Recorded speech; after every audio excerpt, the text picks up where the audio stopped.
When people fall out of love with their employer or feel their employer has fallen out of love with them, what follows is rarely a clean exit. It's a slow, emotional withdrawal. When the bond breaks but the person stays, disengagement fills the gap. Energy that once went into building gets redirected into surviving. People stop working the work and start working the system. This withdrawal is reframed as self-protection. It feels justified, even principled, but in reality, it's a self-betrayal that corrodes both the individual and the organisation. They may despise the job, but disguise their fear of leaving as pragmatism. Now isn't the right time. The market's tough, or I've invested too much to walk away. There may be truth in those words, but when your fear is making your decisions, you're not choosing stability, you're choosing stagnation. So, should you quit? Only after you've taken responsibility for your own experience, exhausted your influence, and separated your patterns from your environment. If you've done that honest inner work, the following signals aren't impulsive urges. They are indicators that your psychological contract is over, even if your employment contract isn't. Number 1, your values are being compromised. Every role will stretch your preferences. That's growth. The danger zone is when the role erodes your integrity. If you're routinely justifying behaviour that you'd never accept in your personal life, normalising dishonesty, unfairness, or disrespect with lines like, "That's just how it works here," or "That's just Tony," apply the oldest relationship test there is. Would you advise a friend to accept the same trade-offs? This is how people wake up years later wondering how they traded character for comfort. Number 2, you're escaping, not advancing. The moment you fantasize about quitting is rarely the moment that you should. That relief is emotional, not strategic. Escaping what you dislike isn't the same as moving toward what you value. Decisions made in escape mode prioritize short-term relief over long-term direction, leading to rebound roles that feel refreshing for 3 months but hollow for the next 3 years.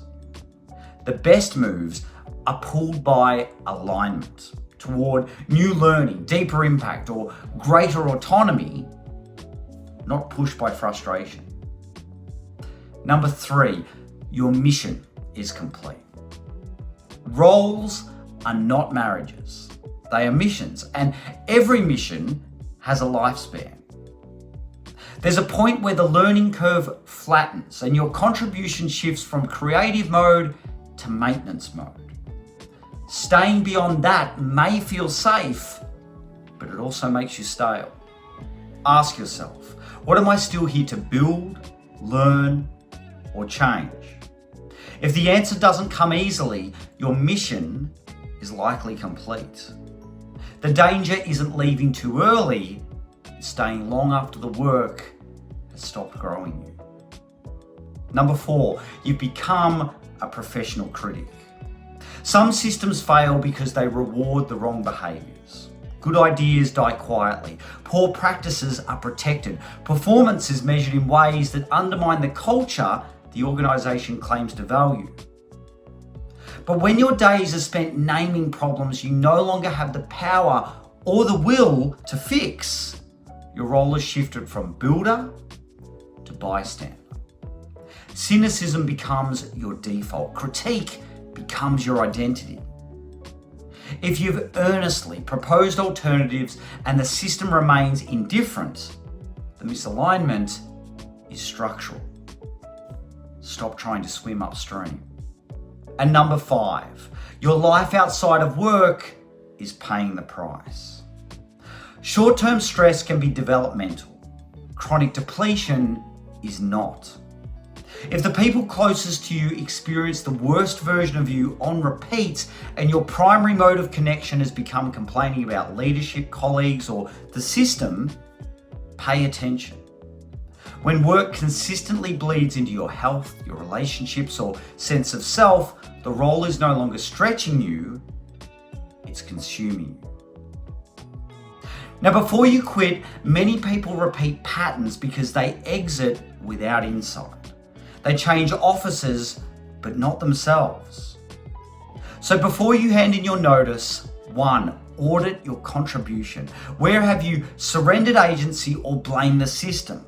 Own your parts so you don't carry the same baggage through the next door. Next, identify the burn. Are you bored, bruised, or burned out? Each requires a different medicine. Know which applies before you move. Also, give right of reply. If the culture isn't broken, articulate what you need. Sometimes the role you want is hidden inside the one you have, waiting for you to ask for it. And finally, run the stress test. Could you absorb 6 months of financial and emotional uncertainty if the next role doesn't land immediately? If not, build a bridge before you burn the one that you're standing on. Now, if you do leave, finish well. Your character is on display at the exit.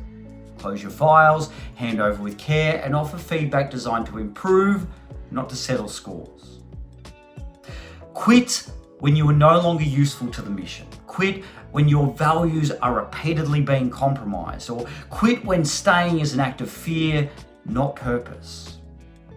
You spend 1/3 of your life at work. Don't spend it in a room where you no longer belong. This is inspired by my book, From Lonely to Loving Your Job. The link is in the description. If you enjoyed this video, please subscribe for more.